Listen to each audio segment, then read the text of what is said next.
This may be a bit confused, but actually, I'm interested in naturalism, and thinking the way you, Mick, moved from sort of hylomorphism in Aristotle through to, Husserl, and then the sort of manufacture of moulds and the whole tracing idea of mould and reproduction. One can see a problematic there that spans, if you like, biological life and its reproduction all the way through to the construction of technical sort of artifacts and aesthetic artifacts. And I was interested in the distinction you made, Ashley, between sort of primary information and secondary information, or Simondon, you draw attention to Simondon's distinction.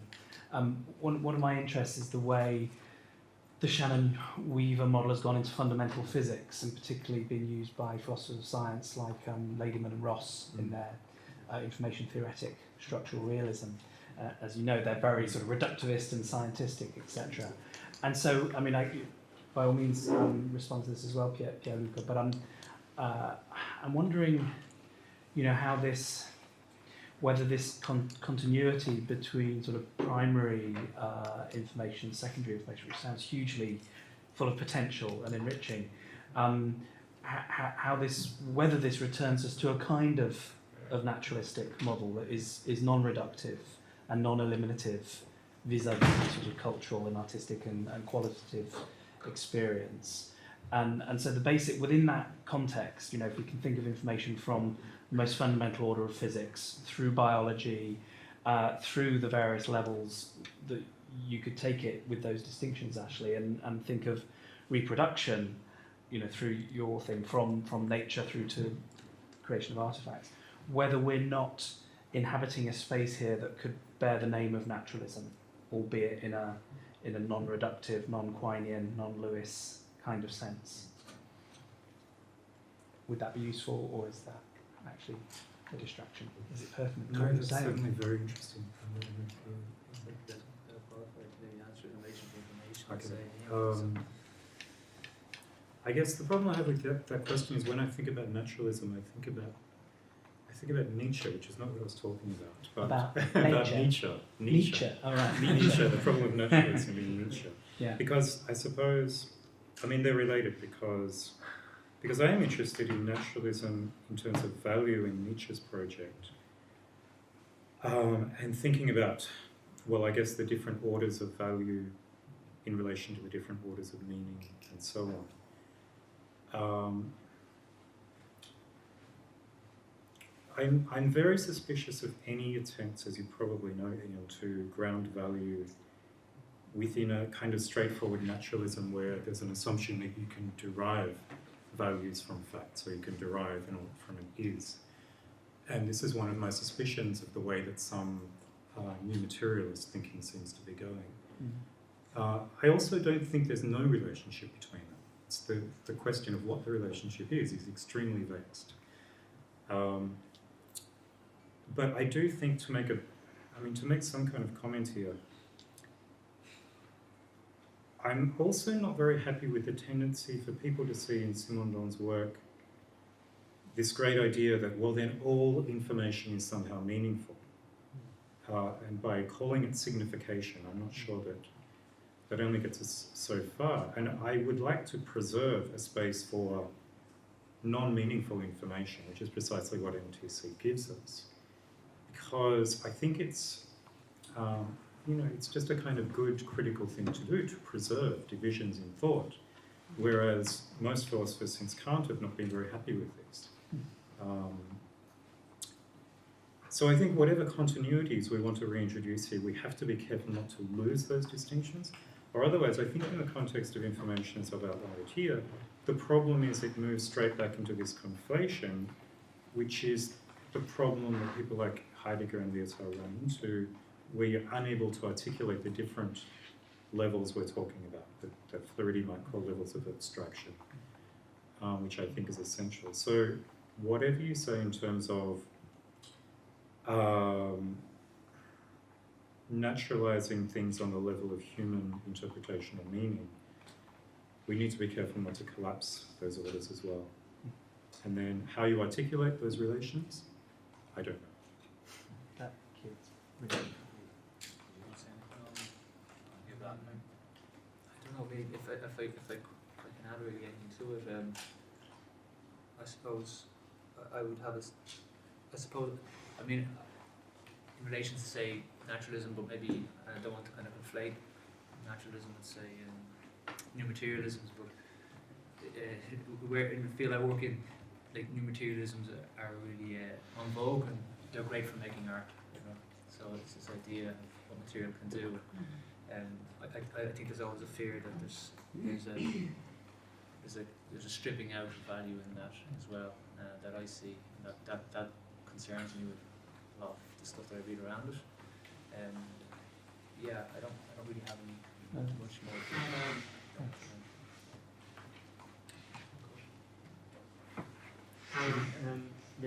Thank you very much for the talk. I wanted to bring, I had three brief points. One is the question of form and the homomorphism. I think we have to be really careful here, because I don't think that Simondon wanted to reject the notion of form. Because the title of the main thesis is individuation in the light of the notions of form and information. And form is very important here. And so the rejection of homomorphism doesn't mean that it is a rejection of form, and we have to pay attention to that, because I think that it is almost impossible to reject the notion of form. But the question, of course, is that there is a tendency of totalization of form, which leads to a helomorphic understanding of operation, which we should avoid. But form is essential. You know, if you are a painter, if you work on a ceramic, for example. So the way that I try to mobilize Husserl was, especially the notion of life, was trying to put it in such position with the computationalist. And that leads also to the question of what you called a digital object deal, which I'm not sure if I can really get it, because that is a question I worked on 12 years ago. Why I think it is problematic, not really, well, problematic, maybe too strong, is there is a method that used by Simondon, where there are two methods, which are the Greek method. One is polarity, the second is analogy. In 1960, when Simondon presented his work in front of the Société Française de Philosophie, Simondon was asked by Paul Ricoeur about how can you do this? You know, you are using a physical individuation of physical being to explain individuation of a psychic being, which is much more complex than a physical being. This cannot be justified as a method. Now I remember that Simondon's reply to that was not satisfactory at all. And I think we have to pay attention to that the method of analogy could be used, because if you look at a digital object, how a digital object is created precisely because it has a form. If there is no form, it cannot be presented on the screen. So there is a form, and this form is not is still based on the principle of helomorphism. Yeah. So we have to be. I think it has to careful to mobilize the notion of moderation, and I mean I'm sympathetic to what you want to do with maybe we can call the individuation of digital object that I try to sketch, but yeah, careful with that. Then the third brief point is the question of information and Heidegger. I think that because before you asked me about the critique of Simondon by Stigler, and I can make a reference here to Heidegger, because what is difference between a poetry, between a poem, and between poetry and the calculation of information. So I give you an English text or a poem, and you can calculate the information, the amount of information contained by this poem. The difference is here. What is poetry for Heidegger, and that is the important part of language, is the question of the incalculability, that it cannot be calculated. And this is a very important dimension of language, or of the use of language. That because when Heidegger was asked what is poetry, he said what a poetry wanted to do is to make coming the unknown. So it is the incalculable that is a center of language for him. So I will not say that. I will not want to laugh at the critique of Heidegger. On the other hand, I would like to see how possible is this computational or communication theory of information can contribute to such to the question of the incalculable, which is what Stigler wanted to do yesterday morning. But there is still a danger of opposing, on the one hand, information devoid of meaning and information with meaning. Because this seems to me a gesture, a problem of Meyasu. Because Meyasu wanted to push forward what he called a science devoid of meaning as a critique of Kant. But this is really easy to fall, so easy to fall back to computationalism. And I suppose if we want to move forward a philosophy of information, we should avoid this. Thank you. Should we take those, if it's okay, in the order they were given? So start with Mick. Yeah, I suppose if I would completely concur with it, that the idea of form still remains hugely important for Simondon. If I was overzealous maybe in how I framed it, that wasn't the intention, I suppose. I was kind of trying to point out through the examples that there's an intimate relationship that implicates both materials of both sets, say, of the form and of the object. So in relation to the clay, the quality of the clay and its reaction to the plaster is they're reliant on both. The plaster absorbs the water, is enabling of the clay pot to be created, for instance. So that's a kind of, and that's a knowledge, an implicit knowledge as well.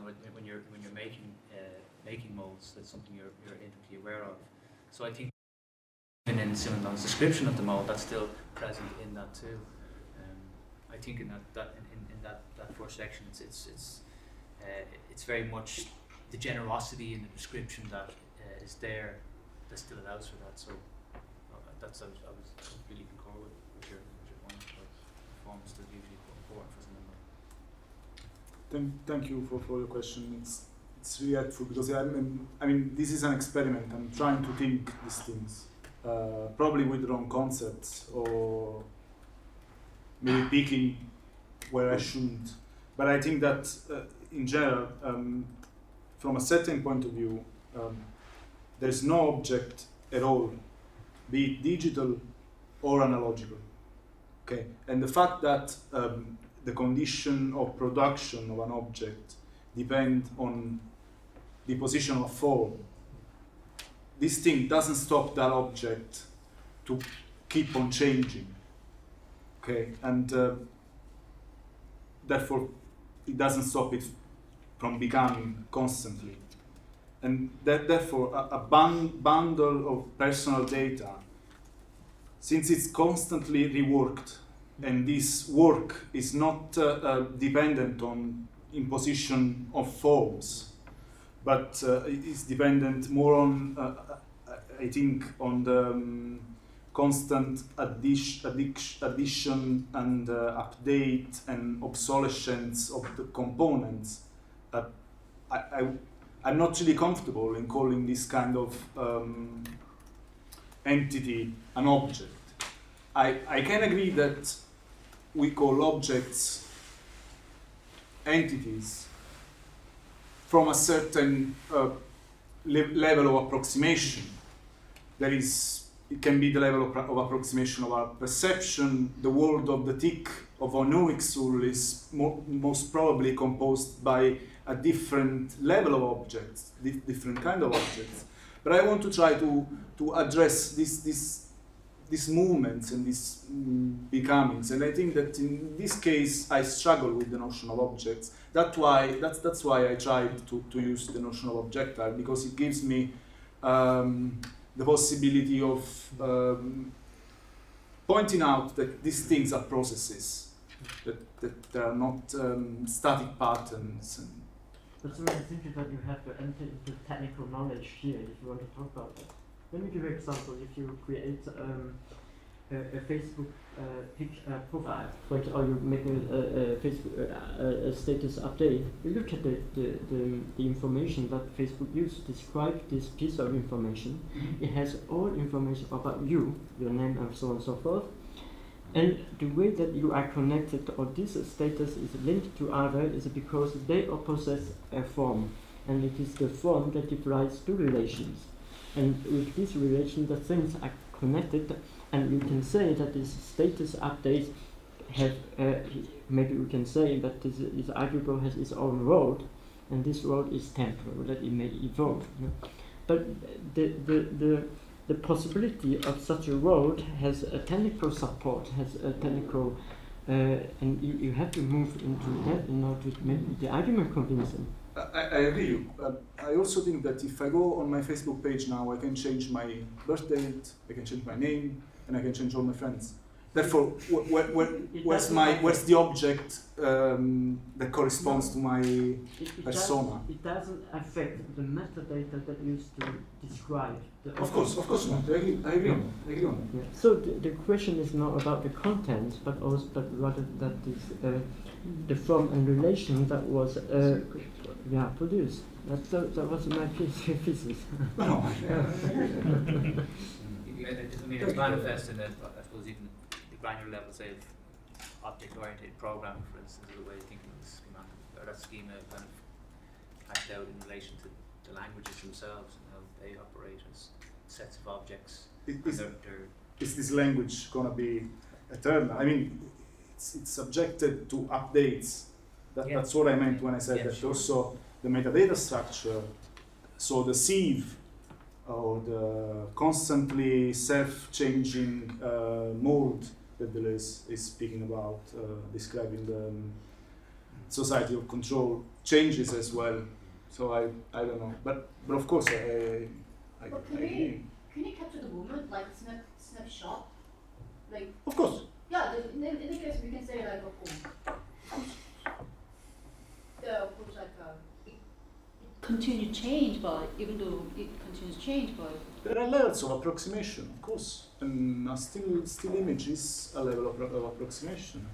On the temporal side, maybe not on the spatial or perceptive side. But yeah, you can do that. Yeah, snapshot of identity, snapshot of individuation. Ashley? Okay, so just to respond to those 2 points briefly. So first of all, about Heidegger and the incalculable, I completely agree with that. So I didn't mean to give the impression that I would rubbish Heidegger's arguments. I think there's a lot in them and they should be pushed forward. I just think he gets the details wrong sometimes. So it's a matter of expressing these things more adequately. But at the same time, the question of how could the unknown, the incalculable, the unexpected be expressed in terms of information, I think this is a really interesting question, precisely because it's such a difficult one. It seems like here's a high point of tension. It may not be possible to solve it, But I think this is really interesting, and what I've called in my book on Lyotard, the informational event. You know, is this possible? And the way that Shannon thinks of information as entropy, precisely as unexpectedness or surprise, is one way into that. And in the early 80s, Lyotard tries to think about this in terms of paradox. So being able to apply rationality and to calculate things to the point where you get to paradoxes, which then take us beyond the limits of those formalizations. But being Lyotard, he very quickly abandoned this and decided that that's just contributing to the problems of the contemporary world, in his way.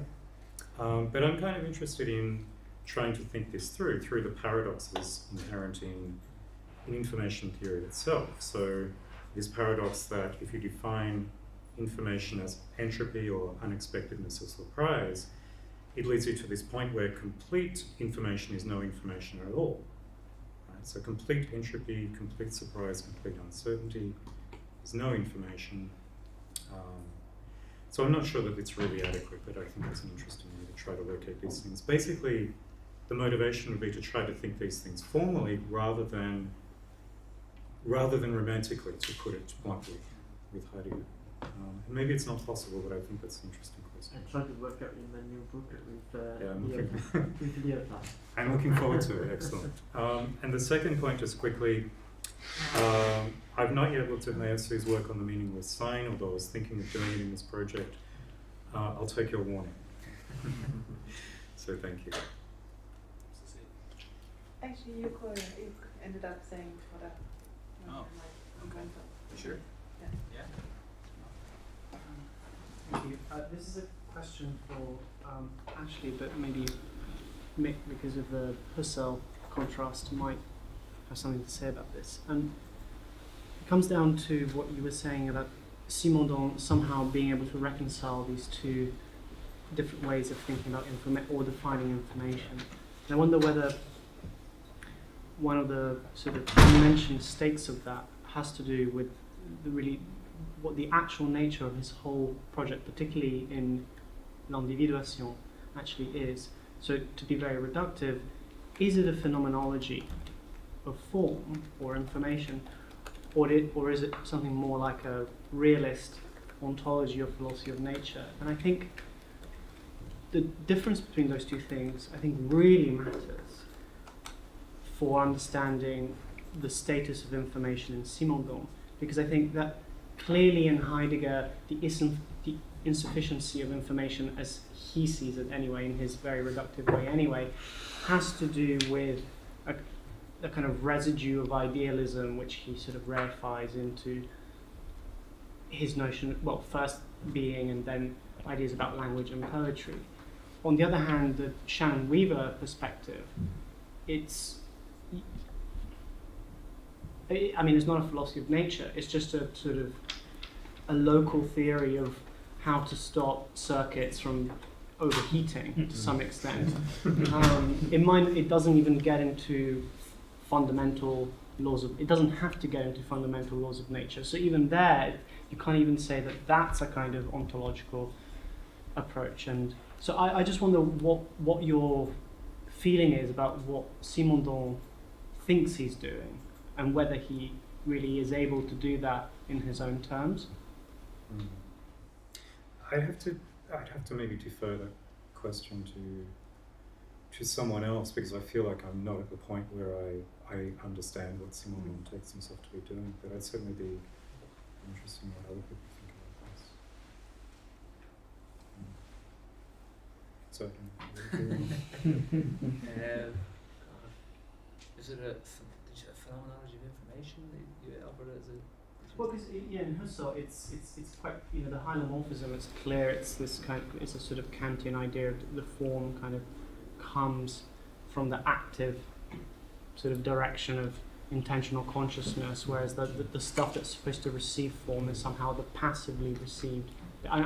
Again, this is slightly. It's more on a diagonal. It's not quite straight down. Whereas it's clear that Simondon wants to invert this. He wants to say that information is somehow inheres already in the world, which is why things can take and give and receive form in the first place. It's not. Why is that different from causality? Because it's clear he also wants to say that there's something more to the way in which things give and take form that has something to do with meaning, and I haven't worked out what that is, and whether he's clear with himself about what that is, if not just a way of redescribing causality.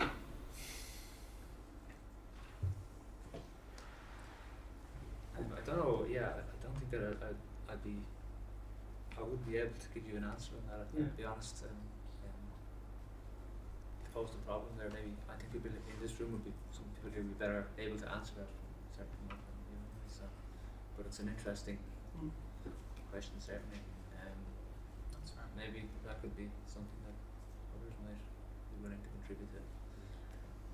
What was he doing? Not what was he doing, what did you think he was doing? Do you have any other questions, any tentative ones? Oh, yes. Oh, sorry. Well, if no one's got a question, just to build on this as a conversation, and this question of whether it's a phenomenology or formal ontology, and what you're saying actually about working the idea of information that's sort of indeterminate or maybe I'm just coming back to my own obsession, which is a bad thing to do in these situations. But if once the Shannon Weaver is migrated out of that sort of limited sort of circuitry communication system, and when it goes into sort of fundamental physics, and there are a number of sort of very famous sort of physicists like Archibald Wheeler, who say that information as sort of migrated out of Shannon Weaver must be considered as ontologically fundamental from the perspective of fundamental physics. That's the baseline of what we can know about being. The problem there, and this is what comes out in Lademan and Ross and information theoretic structural realism, is that it is radically eliminativist and reductivist, and everything must go down and be sort of eliminated along the way. Objects, things, they all go down to patterns that fundamental physics will know. And so for me, even though I'm not now basing anything on the reading of this Simondon text that I haven't read, but the answer from that distance that I have through not having read it would be that this sounds more ontological. It sounds to me that it is about what's out there in the world, and that the crucial thing that interests me so much actually about what you were doing is that, and I really want to learn more about that distinction between primary and secondary information and how they might relate to each other, is that if you took those as ontological, in status, then what you've got is a means of describing that physical reality that information structural realism describes and wants to reduce everything to. But also in the primary information, you've got that dimension of information that can help describe the way a poem is received, as you understood. So to me, it would be more productive if it were understood as ontological. Because I think the basic question here is that phenomenology is limited to one order of magnitude. So, for example, if we talk about atoms or we talk about electrons, I don't really experience the electron. How can I articulate the electron if I cannot experience at all? So this is the limit of a phenomenological understanding of information. We have to see that the whole world, the world is composed of multiple orders of magnitude. There are some orders of magnitude that we are not able to experience, but they are functioning orders. So when a photon hit on an atom, for example, and it excited one of the electrons moving from one energy level to another, that produce a quantity. And this is nothing phenomenology can explain, and it's not. But still, we can see there is information there.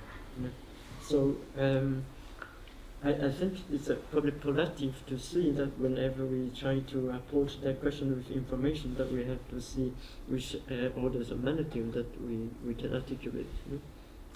Yeah, although I think there's Simondon's preference for some level of contingency within these systems, even though you could always say, well, it's just a probabilistic gloss on what are ultimately complex, non-linear, but deterministic processes. He doesn't want to say that. He wants to say that there's this sort of, well, the apeiron, as Cecile was saying, there's a reserve of contingent potentials underneath. So in some ways, does he say it's a reserve of potentials because he just doesn't want to define it? So it's just it's a kind of phenomenological excess to his ability to describe these processes?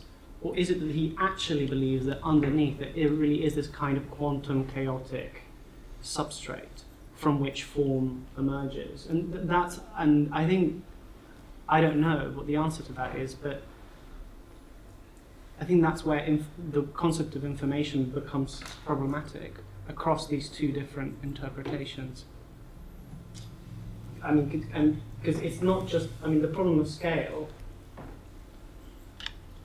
I mean, sorry, I'll stop. Sorry, yeah, because we just want to see as a point on, comment on this very point.